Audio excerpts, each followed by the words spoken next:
Assalamualaikum warahmatullahi wabarakatuh. Dengan saya mahasiswa Universitas Teknologi Bandung. Perkenalkan, nama Muhammad Surif Badruddin, nomor induk mahasiswa 225520111147.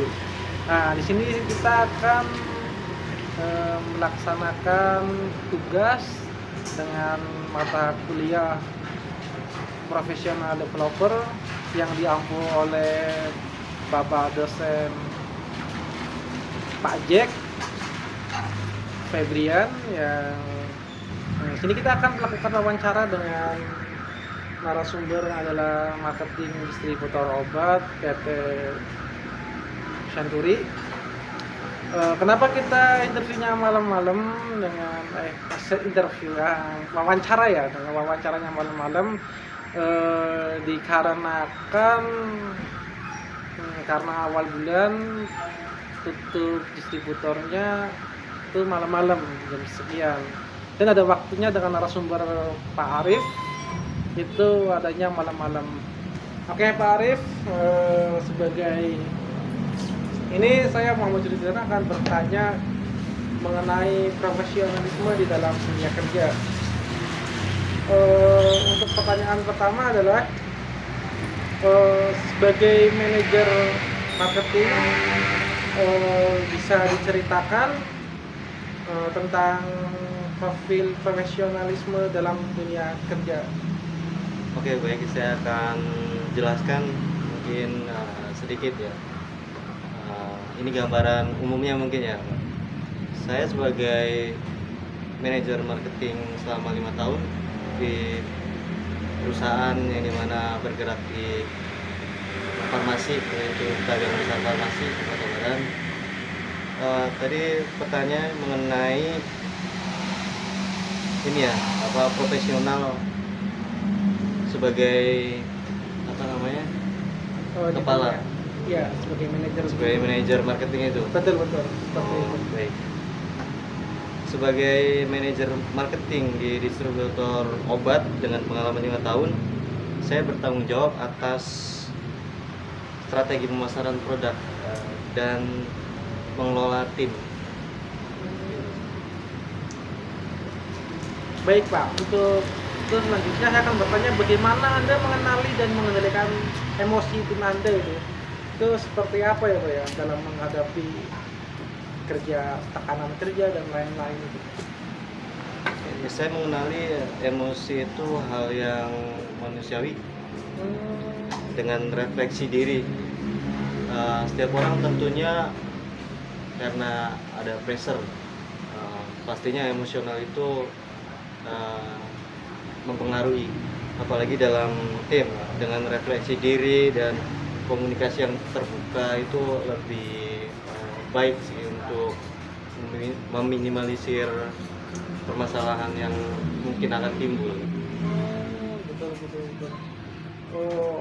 Setiap emosional atau problematika dalam bekerja gitu ya Pak, di tim itu kan ada eksternal atau internal ya Pak ya.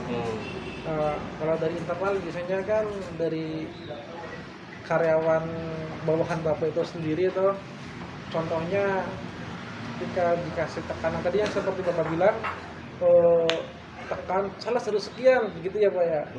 Tentunya si karyawan tersebut ada yang wah kok naik terus, wah kok gini gitu ya kan, ada yang kadang marah, kadang-kadang ada yang tidak suka. Kemudian dari eksternal seperti dari yang lain-lain itu ya kok sales semakin naik tapi untuk biaya pemasarannya kok malah nggak bertambah, seperti itu kan. Untuk menyelesaikan masalah-masalah itu agar sesuai dengan yang perusahaan inginkan, itu untuk profesional bekerja itu apa yang Bapak lakukan? Tentunya di sini harus diselaraskan dulu mengenai pemahamannya, apalagi di dunia marketing ya, sales marketing, bahwa kita ada capaian target yang memang sudah ditentukan dari perusahaan dan kita mesti mengikuti hal tersebut. tentunya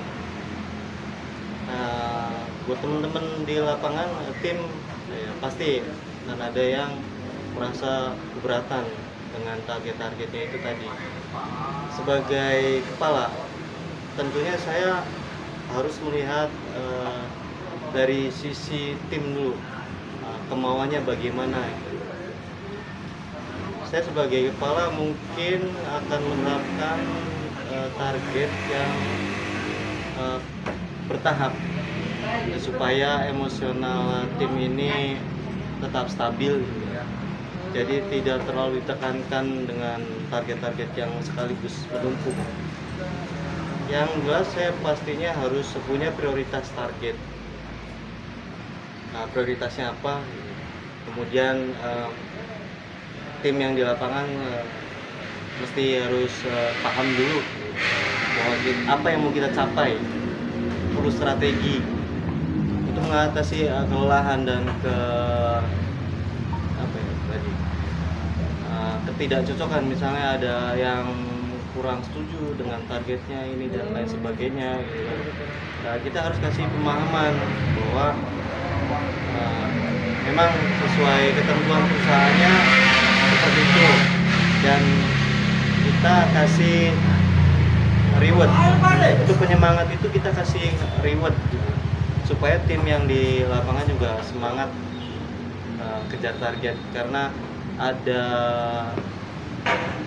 reward yang akan didapatkan ketika suatu target itu tercapai.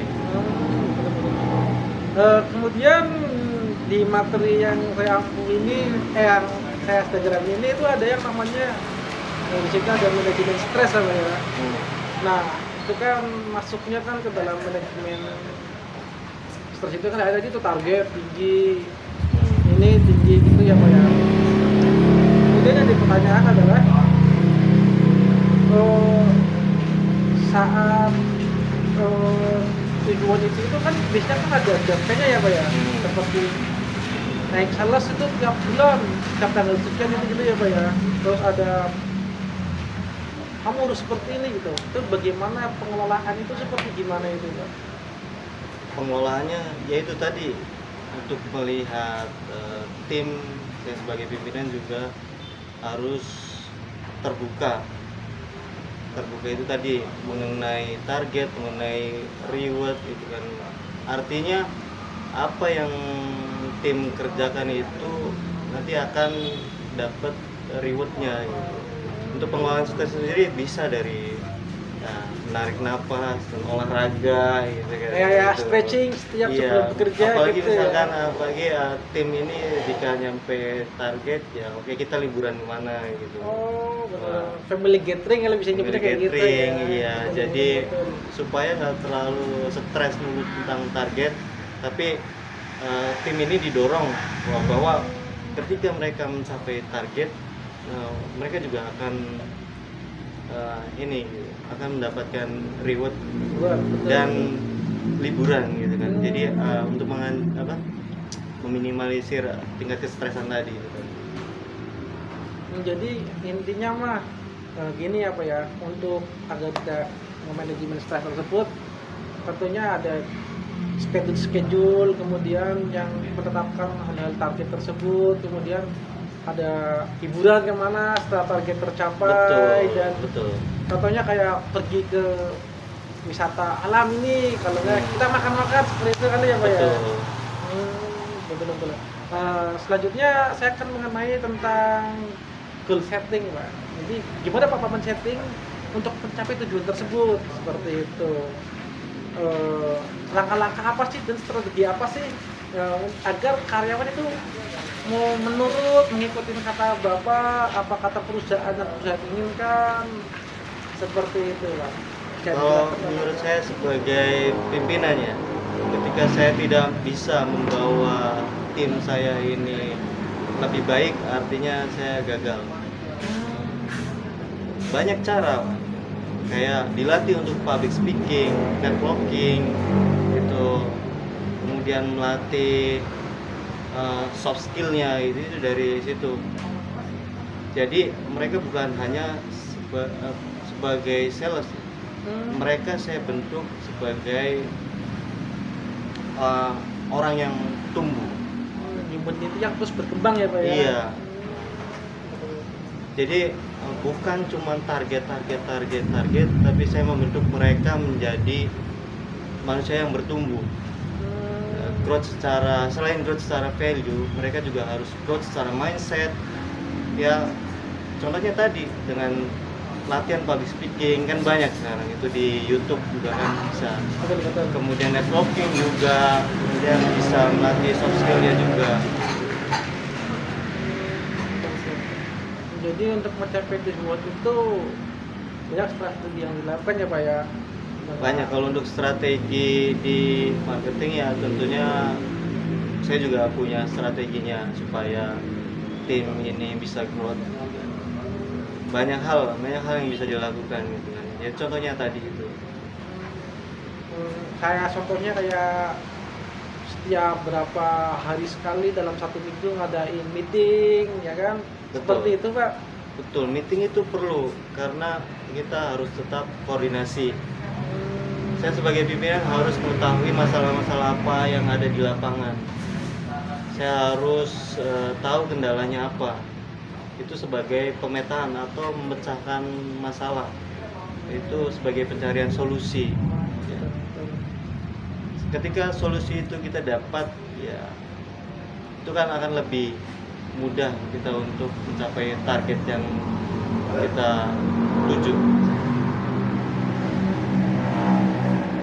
Saya ingin bertanya Pak ya, mohon maaf sebelumnya.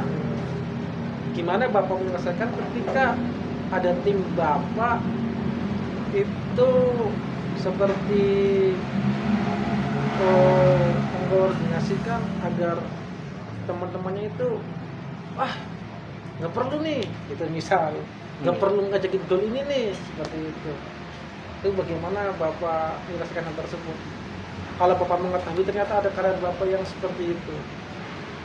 Ya mungkin langkah awal saya akan ajak ngobrol dulu motifnya apa, mungkin dia ada masalah secara pribadi kah atau keberatan dengan target yang ditentukan. Ya saya mencari sumber masalahnya dulu dari mana gitu. Ya, kemudian untuk tim lain yang terpengaruh saya kasih masukan, makanya itu pentingnya briefing dan meeting bahwa kita di sini punya tujuan yang sama, kita tidak boleh terpecah belah gitu. Untuk mencapai tujuan itu tadi ya kita mesti kompak. Itu sih yang saya jaga ya, soal kondusif ya. Soal kondusif juga dalam bekerja kan itu perlu. Setuju itu. Dengan strategi yang Bapak lakukan ini, apakah 100% tercapai gitu Pak? Apa ada kendala-kendala di lapangan kan gitu tuh? Atau gimana itu Pak? Apa lancar-lancar aja? Ya tentunya kendala pasti ada, cuman kita harus optimis. Langkah awal yang memacu kita buat goals itu kita mesti harus optimis, bukan 100%, bahkan 110% itu kita harus optimis. Bagaimana kita mencapai suatu target atau tujuan kalau kita sendiri nggak optimis? Langkah awalnya dimulai dari optimis. Itu tadi. Saya kan mempelajari gimana marketing obat begalan ya Pak ya. Ketika si karyawan sales tersebut kunjungan ke apotek kan ada yang di waktu titik apoteknya diperlihatkan gitu kan, dilaporkan ke atasan ke Bapak seperti itu. Nah, bagaimana Bapak itu mengetahui bahwasannya karyawan tersebut berada di titik tersebut dan melakukan apa yang diinginkan atau goal perusahaan Pak? Apakah Bapak menggunakan aplikasi digitalisasi seperti yang lagi marak masa sekarang seperti apa keberadaan titik orangnya itu dilacak pakai GPS atau gimana itu? Kalau untuk itu,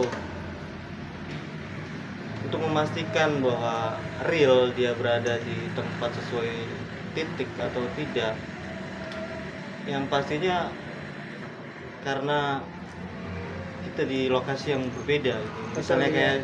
Misalnya seperti saya di kantor pusat. Betul.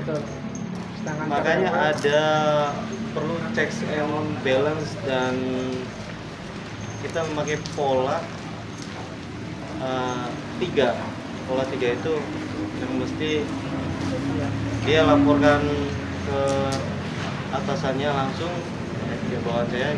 Iya betul. Dia kunjungannya kemana saja, kemudian perlu lagi setelah itu dia ke titik mana, saya perlu tahunya dari foto itu tadi, supaya ketahuan titiknya kan dari foto. Betul. Kalau ada kejanggalan atau ketidaksesuaian jika ditemukan di kemudian hari, ya saya akan tindak tegas. Setuju. Tapi untuk memastikannya, ya salah satu caranya itu tadi foto, apalagi foto yang Real time gitu ya, Pak? iya, real time itu yang kan ada tertera, waktunya, ada tertera. waktu, tempat. Kemudian setelah itu kan saya akan cek ke atasannya apakah dia betul kunjungan di apotek-apotek yang sudah ditentukan. Kemudian kan ada juga form kunjungan, yang dimana form kunjungan itu setiap tim yang kunjungan ke apotek dia harus meminta stempel terhadap apotek tersebut. Jadi selain mengandalkan digital seperti Google Map, foto dan itu ternyata ada itu ya Pak ya, list namanya list kunjungan ya Pak ya, harus distempel oleh Harus tersebut ya, Pak ya, itu kan sebagai supaya memvalidasi apakah tim kita ke lapangan atau tidak. Tentunya kalau ke lapangan, ya itu tadi ada bukti, ada bukti stempel. Itu kan yang mempertanggungjawabkan laporan dia juga, bahwa dia ada kunjungan ke apotek ini, stempelnya ada. Kemudian setelah pulang kan dia mesti laporkan juga ke atasannya kemana aja itu kan. Nah nanti diparaf itu sama atasannya. Nanti kemudian setelah selesai dia koordinasi dengan atasannya, dia japri ke saya foto form kunjungannya. Itu juga yang memastikan apakah dia real kunjungan atau tidak. Jadi salah satu caranya checks and balance dari bukti-bukti tadi. Untuk pertanyaan-pertanyaan saya sudah cukup Pak. Saya sangat setuju dengan Bapak dengan adanya meeting di beberapa hari setiap minggunya, goal yang ditentukan, waktunya jelas, kemudian pengelolaan di lapangannya itu sudah jelas. Saya sangat setuju dengan Pak. Mungkin demikian saja pertanyaan dari saya. Terima kasih Bapak Arif sebagai narasumber manajer marketing. Ya, terima kasih juga. Ya, kurang lebihnya mohon maaf jika apa yang disampaikan saya itu kurang memuaskan atau ada kesalahan atau kekurangan apapun. Ya, itulah yang saya jelaskan, realnya seperti itu. Kurang lebihnya seperti itu. Halo, demikian video wawancara yang saya lakukan sebagai tugas mata kuliah. Semoga dengan ini ilmu bisa didapat. Kurang lebihnya saya mohon maaf. Demikian, assalamualaikum warahmatullahi wabarakatuh. Waalaikumsalam Bye. warahmatullahi wabarakatuh.